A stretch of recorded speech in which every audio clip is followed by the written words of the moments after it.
This is the segment on marketing and communications plans for internal and external audiences. As you go through the transformation process, there are several sub-plans that you need to focus on. This is just one. In the next webinar, Jenny's going to focus on the human services plan.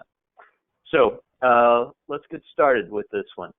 You know, as I've mentioned before in several of the webinars, there's a new service model that we're converting to.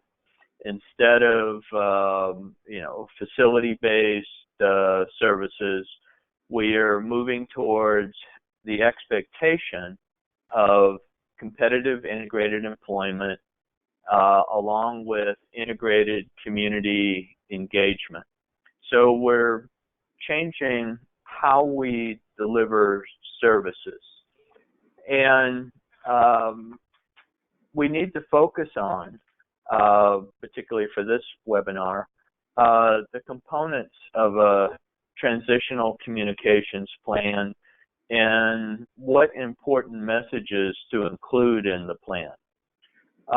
What to consider in the very important branding of our agencies, and the essential components and messages to include in a strong marketing plan. Bottom line, we really have to start with the backbone of our communications plan, and we've gone over this before in some other webinars, is creating our vision, what are our values, and what's the mission statement. You know, coming to terms with this, and particularly in terms of our planning team, all agreeing on what our vision, values, and mission is really important in how we roll out our all of our communications. The agency that I was formerly the CEO of, and this is abbreviated, you know, after working with our team for an extended period of time and saying, you know, just what is our vision for people with disabilities?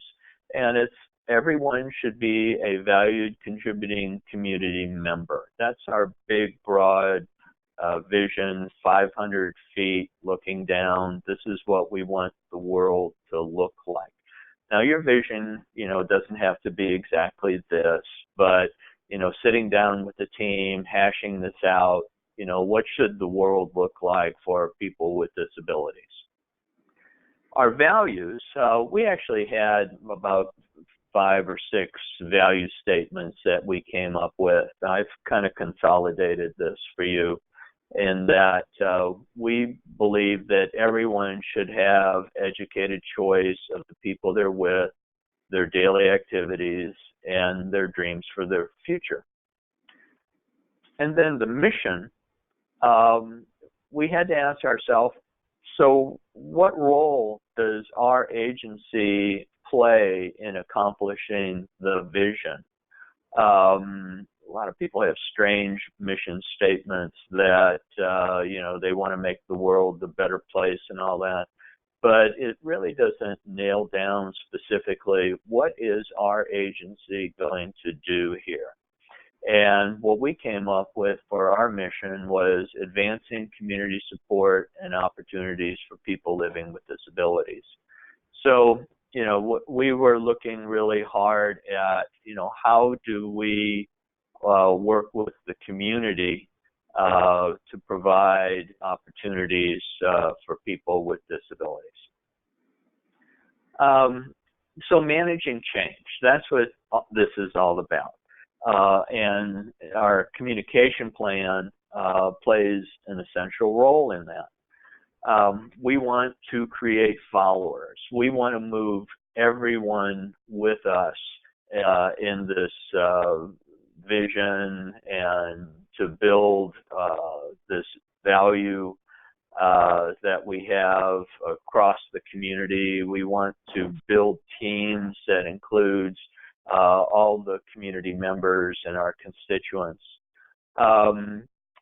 So we want to have our values, our vision, our mission, our agency name out front, in front of everybody. We want to inspire other people to pick up the baton, so that we can delegate some of the transformation duties to others, that we can't do this all by ourselves as a program manager or CEO or COO or CFO.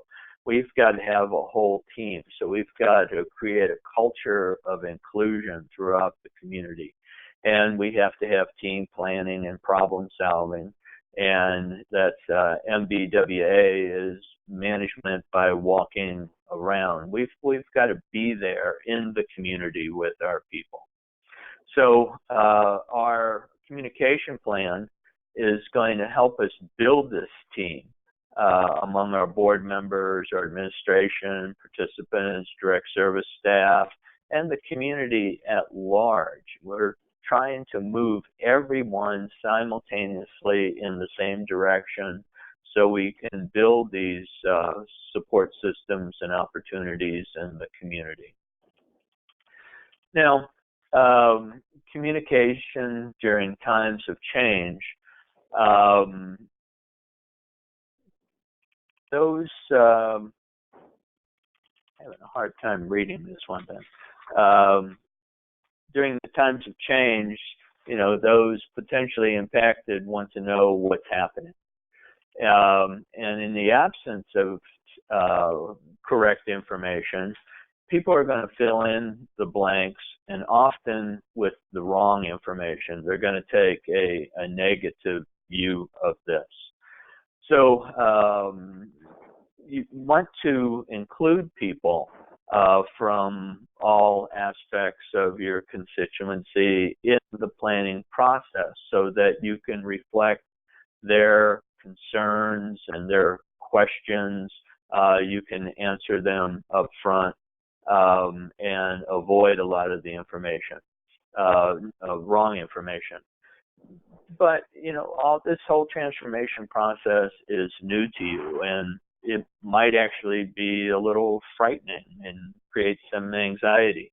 So you're going to say, well, but I might not have all the answers. So you really need to communicate what you know. You need to be honest and transparent with all your constituencies, and aspire to, and how everyone will be a part of the creating the new order. You've got to, be really open-minded and somewhat fearless in stepping out and creating these changes and welcoming other people's point of view of how you're going to address this.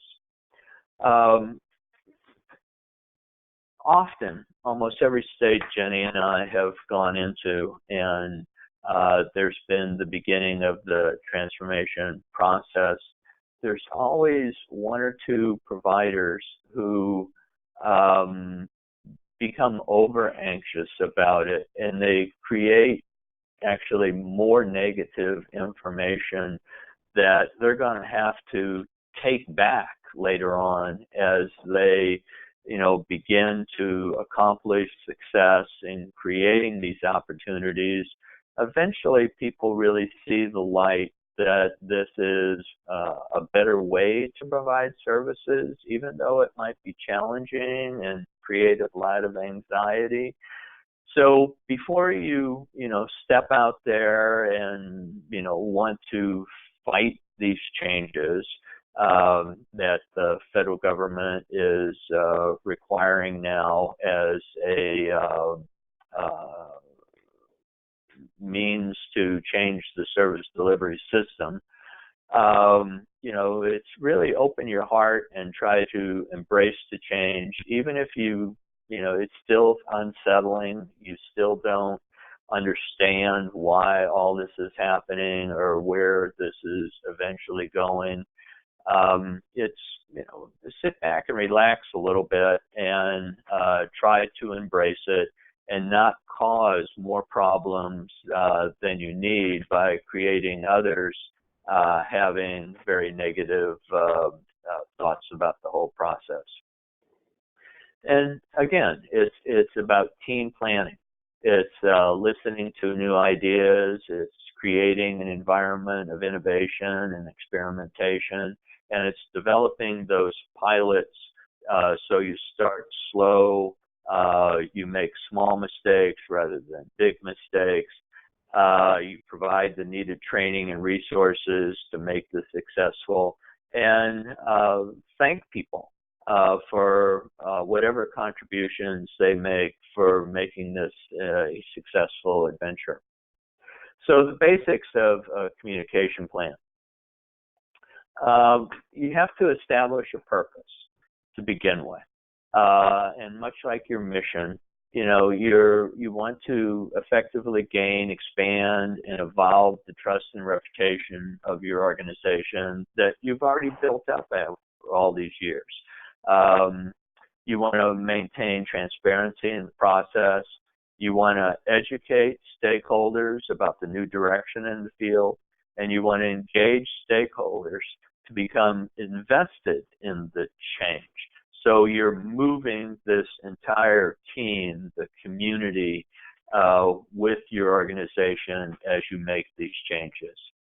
You want to make sure that you use people-first language, be it brochures or your website, or if you're doing some public speaking, you want to make sure you speak appropriately and respectfully about all the individuals you're supporting. This is the time to remove any stigmas that people have about people with disabilities, and we'll talk a little bit more about this a little bit later, especially about pictures, what they communicate, and how we need to revise a lot of our print media. And that no person should be defined by his or her disabilities. They are an employee first, or they're a community member first, they're a coworker. They're not somebody with just a disability. And here's some quick little tidbits. You've all been in this field long enough to know this, but this might be a good slide to show some of your board members who might be new to the field that a little catching up to do. Someone isn't autistic. They are someone that may have autism. That kind of speech that you want to promote. So in using people-first language in assessing how you're communicating, you want to look at and overhaul all of your print documentation. You really want to take a hard look at this stuff. I remember when I first became CEO, we had a little man as a logo with his arms up and had a big heart across his chest, which only communicated some wrong stereotypes, that this is about love and taking care of people, not really providing people equal opportunity because they have value. So we had to reassess all of that.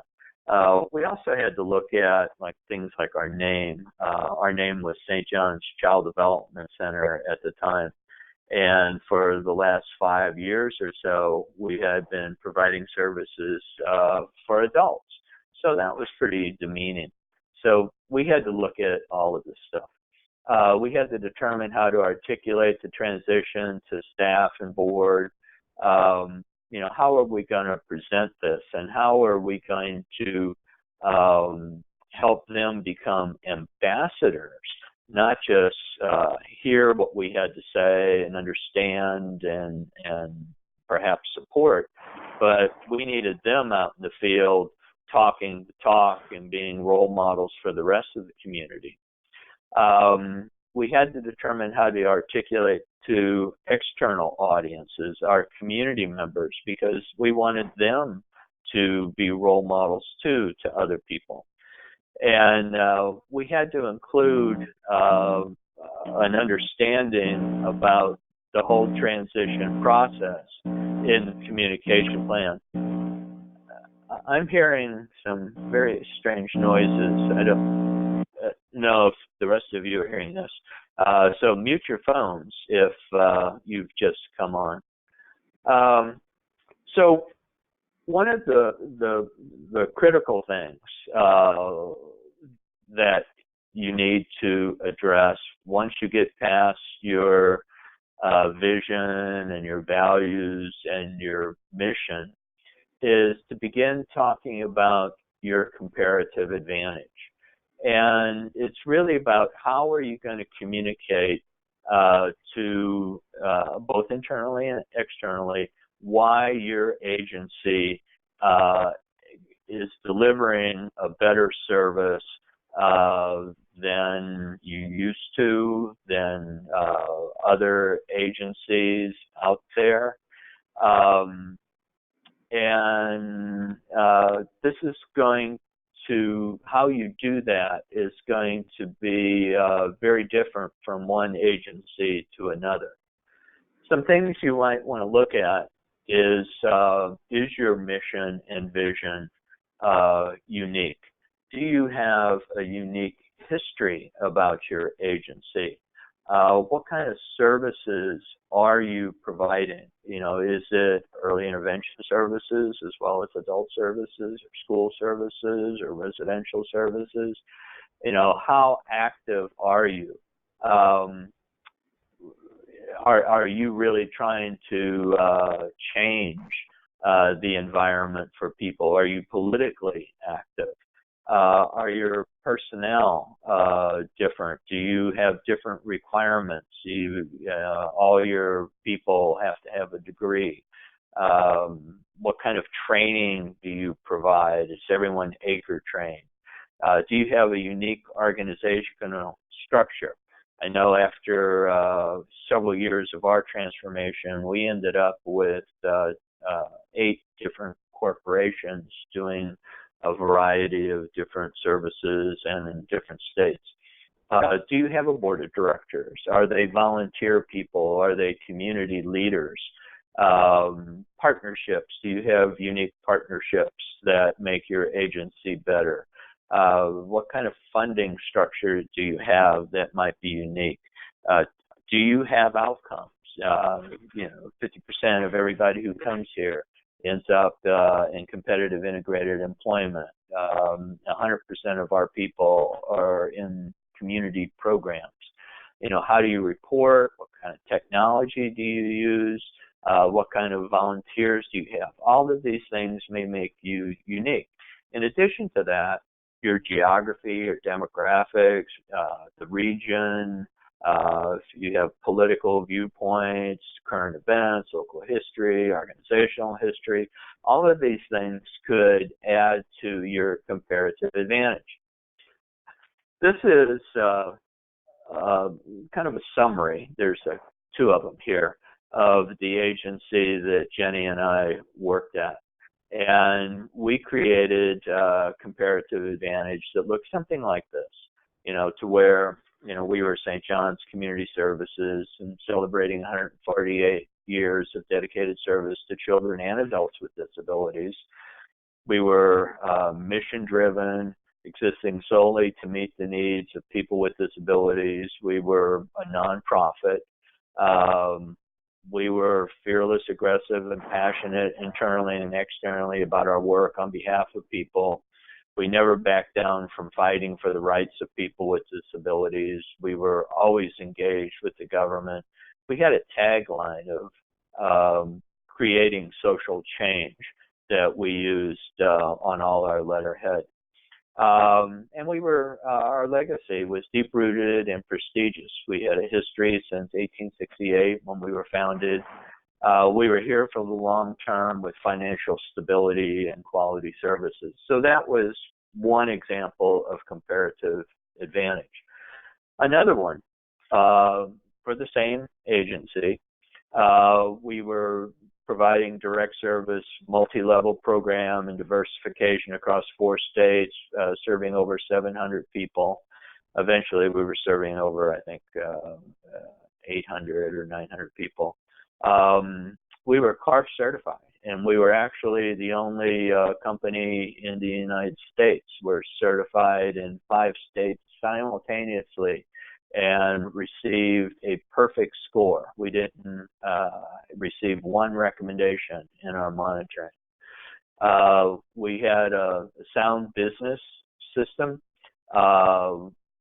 that relied on advanced technology, and we had a corporate compliance system to ensure quality.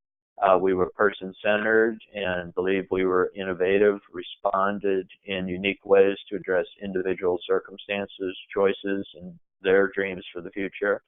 And we had a dedicated staff committed to people we support, and on and on and on. So these are just 2 examples of comparative advantage that you really need to think about coming together as a team about how is our agency really different? What aspects of our agency are we going to promote? And you might promote different aspects to different target populations, and we're going to get into that a little bit. After you do a comparative advantage of what's so good about our agency and why are we different, why should we be proud and stuff, we really want to promote this to both internally and externally. So we want to begin to prepare our, primarily, initially, our management staff and our board members, but eventually all of our staff to be able to express this to the greater community. So we want to take that comparative advantage and we want to break this down into approximately 30 seconds using people first language, clear and concise, telling the community who you are, what your organization does, a broad, 5,000-foot view of your agency, and try for each audience to answer the question, how does this really impact me? So you're going to take your team and you're going to play with this for a while. You're going to take your, as I said before, you start with your vision, what you believe in, your mission. You break this down then, and you come up with your comparative advantage. And now you're going to try to summarize this. You're going to draft it with the team. You're going to formalize it. And you really need to practice this. What we did when we went through this process is we actually videotaped our managers giving the elevator speech, and we would play it back and critique each other of, how well they did. Did they say, 500 times during the presentation? Did they speak sincerely? Were they having good eye contact with people? So there was the whole delivery of it. And we could use this then at board meetings, working with new members of how to present the agency to the community.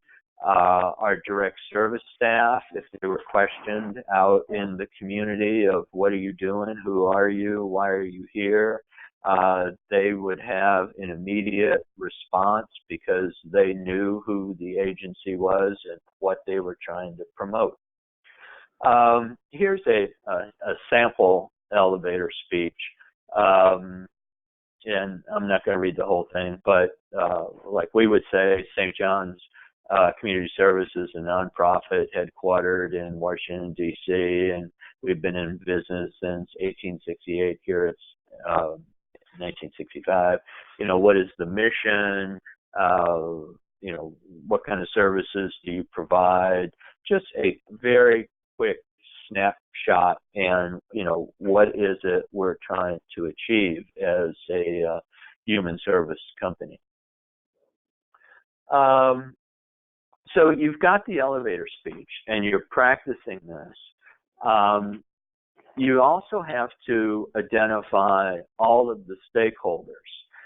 Who is it that you're trying to influence, that you're trying to bring along with you, who can provide some kind of support opportunities to your whole endeavor of moving your services more into the community. So of course there's the people that you support that they're part of your target population. There's the staff, there's the families. Residential providers are very important because as you go out into the community, if you don't have the residential provider with you, they can sabotage your entire effort of not getting people to work on time and not being dressed appropriately and that kind of stuff. You want to bring all your government agencies with you. So if you're doing newsletters or websites or brochures, you want to make sure that the government agencies, have copies of everything and know and understand who you are and where you are in the transformation process. Your funders, it's not always government agencies. It could be private foundations. It could be civic groups. It could be you do annual appeals, and it could be community members. So you've got to take that into consideration. And then all your community partners. Where are your volunteer sites? Where are people going out in the community? So you've got employers, you've got contractors, you might have other civic associations, you've got legislatures. So you're going to have to take that elevator speech and begin to think, how are you going to edit it just slightly for each of these target populations, because they're going to have a little bit different viewpoint and needs about people with disabilities being more active in the community. So you're identifying the message for each group. For people served, there's a variety of things they're going to be wondering about. Is this maybe job potential? Is this going to affect my my Social Security, my benefits? Am I still going to be able to have my friends that were at the center? We need to plan on that. If people have been together for 10, 15, 20 years, they don't want to lose their friends. They need to have some assurance that, they're going to be part of the group or continue those relationships.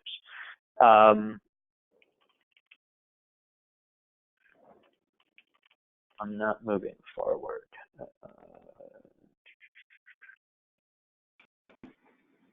Byron? Yes. Oh, there you go. Okay.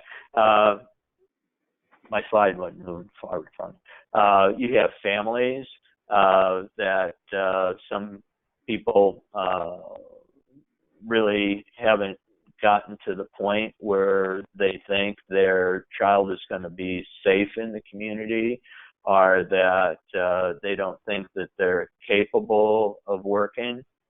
So we have to structure our communication to support them, to recognize some of their concerns. But what we found, especially working with families, is to bring other families in, bring parents who child has been successful in the community to help mentor other families that might have some deep concerns about the process. You've got staff. Staff believe that, I've been here at the workshop for the last 10 years. This is what I signed up for. I'm not sure I really can accept this kind of change. They know they're the people they support in this environment, and it's a little scary going out there. So we need to let them know that change is can be anxiety provoking, but we're going to be there to support them, and we're going to provide the training and answer their questions as they come up, that we're a team and we're in this together.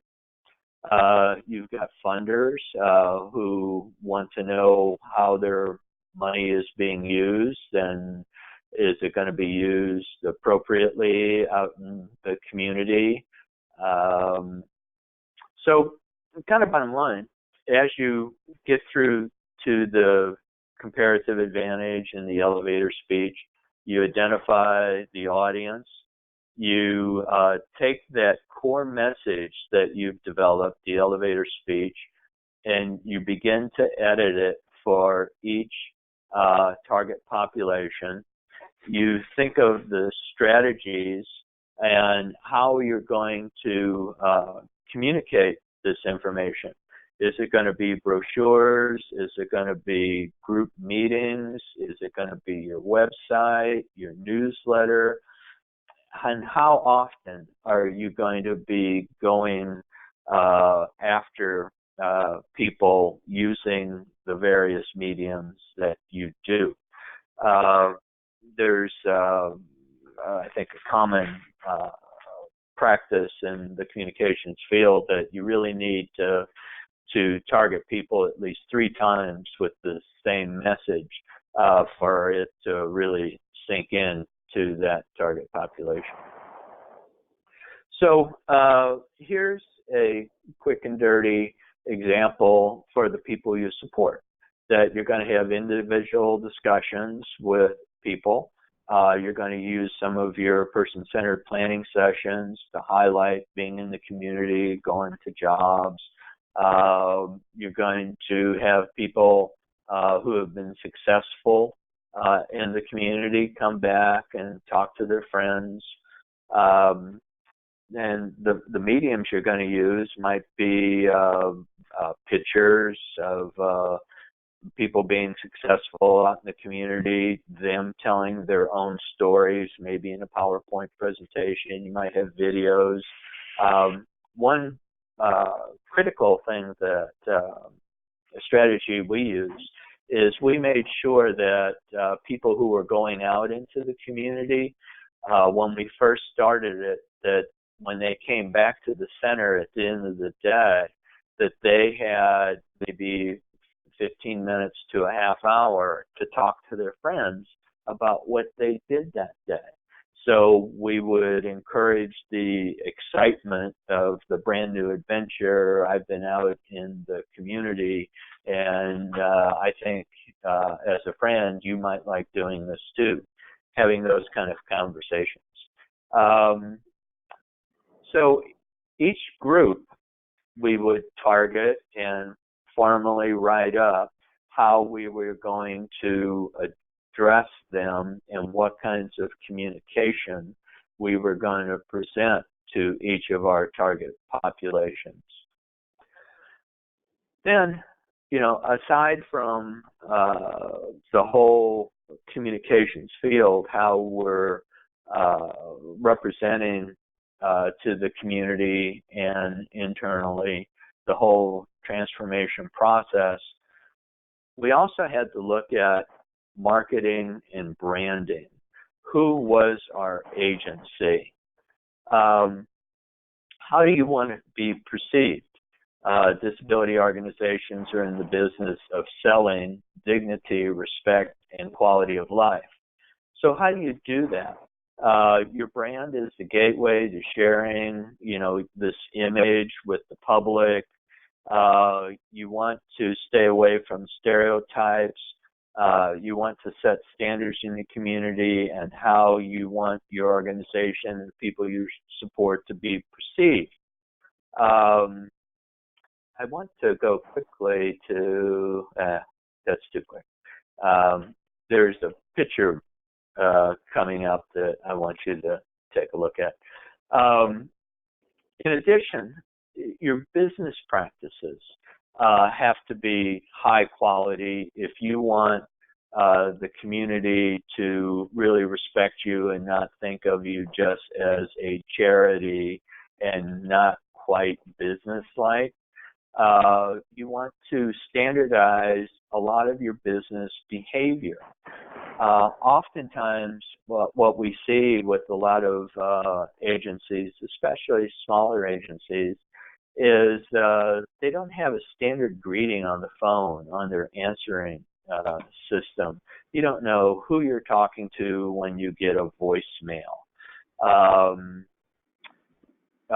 Standardized email signatures are really important. If you ever, oftentimes, you guys, the providers that I'm working with, I'll be looking for Joe, who is a program manager, and I'll go through my emails trying to find the phone number, and I'll find an email from Joe, but there's no job title, there's no other email address, there's no address to the agency. It's missing so many things that I can't call that person directly because it's missing information. Business cards are the same way. Oftentimes, business cards have logos that are very juvenile, that aren't really respectful of the people we serve. It'll be a whole bunch of people holding hands or something, rather than something that's communicating that these people are in the community and they're respected community members. A lot of people don't recognize that you should be on time to all meetings. There's just so many just general business behaviors that we need to standardize throughout our agencies as part of our branding process. We need to look at our agency names. As I was saying before, ours was St. John's Child Development Center, and it really didn't represent our people. Sometimes our names are cute and really represent kind of a caring for mentality rather than the dignity of the people we serve. Logos are kind of the same thing. That's why we changed ours to driving social change. Taglines, kind of the same thing. Websites. So often we have, a couple Down syndrome people being hugged on our website while we're trying to communicate that these people are capable of holding down a job and should have the dignity and respect as other people. Our brochures, our letterhead, social media, and signage just in general, all these things we really need to take a look at. Name, logo, tagline, letterhead, signage is the first impression people have. We really need to be thoughtful. Can a separate name be developed for employment services versus the parent agency? You might want to have a program name that has more to do with community involvement and employment rather than a St. John's Community Services that is more generic, that doesn't inform the community of what this particular program's mission is. Website media, pretty much all the same stuff. We need to have professionals help us. Sometimes we can get university students to take us on if we're a nonprofit to save costs, but oftentimes when we try to do it ourselves without the training and background, it ends up being unbusinesslike and a little juvenile. Branding photos. This is what I was looking for.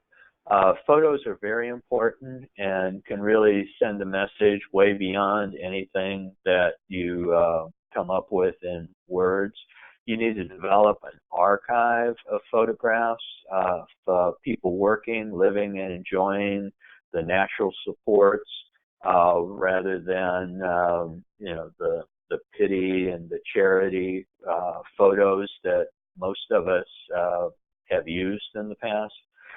This is a perfect example. I mean, this is a great picture. You've got to love this picture. But if you're, trying to find employment opportunities for people, if you're trying to promote respect and dignity and independence, this is not the photo to use. Here's some photos that you could use.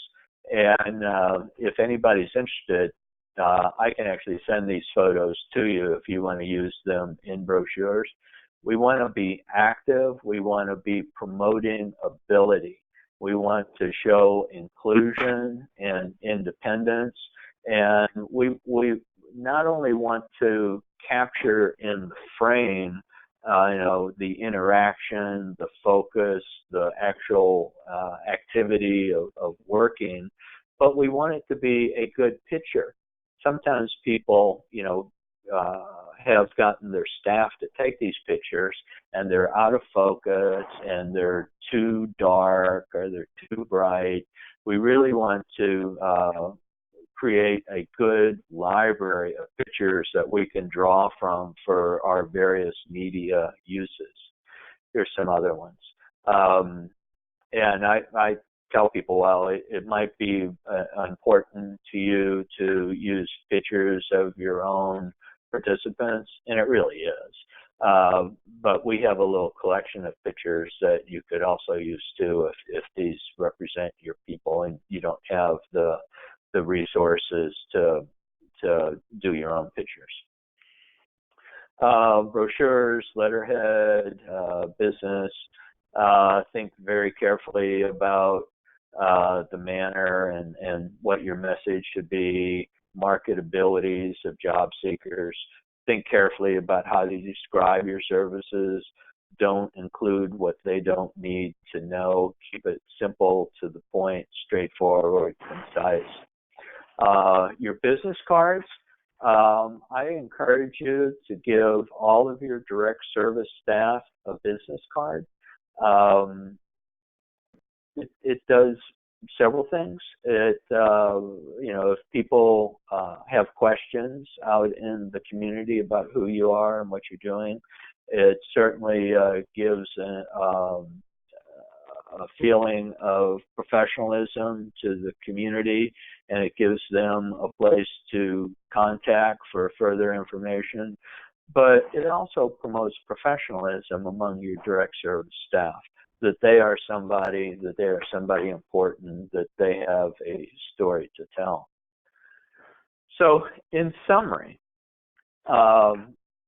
you really need to have a communication plan. It needs to be formal.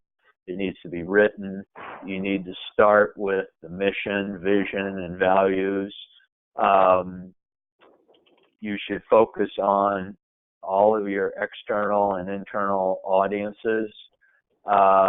Your messages should be tailored to a variety of audiences, and you should have a written plan for each audience that is built by your team. So you have a buy-in from a great number of people so that your message can be broadcast more consistently and thoroughly throughout the community.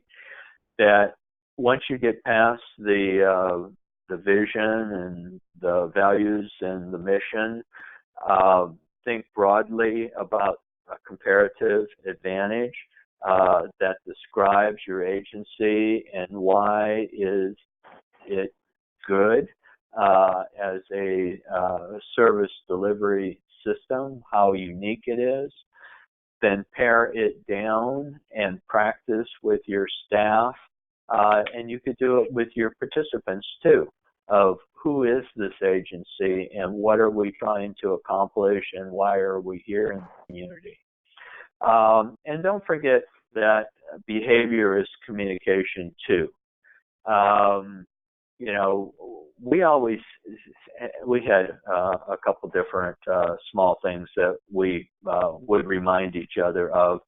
How we treat our staff is how our staff will treat participants was a key lesson to learn, and that, you know, you can't have rude behavior and expect people to be respectful of you and to think that regardless if you've got a pretty brochure, that this is a good agency worthy of our support and working together to be successful in the community.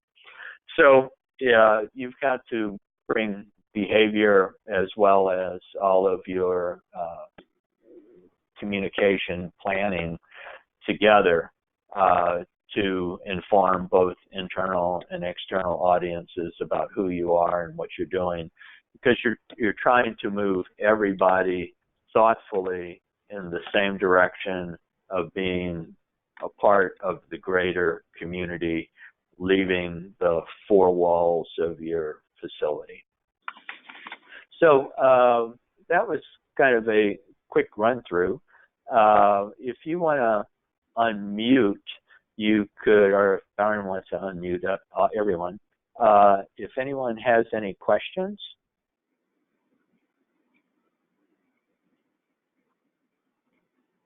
Nope. Are you here with me, Byron? I'm here. Can you hear me? I can. Okay. So give you another shot. Any questions from anybody?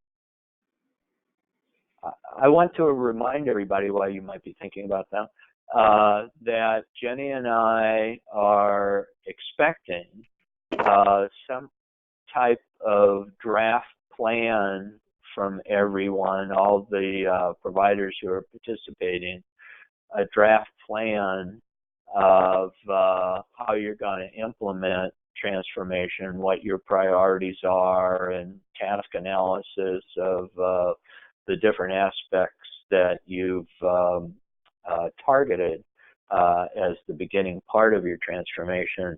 Would like to have that very soon, no later than the end of this month, but we would like to really have it sooner than that, because we want to look at it, comment on it, and help you make it a better plan. I know both of us have at least half of the plans that we've been working with our providers, but we don't have them all yet. So if you could make that a priority, I'm going to be calling people this week to see where some of you are at. All right. If there are no questions, that's it for today.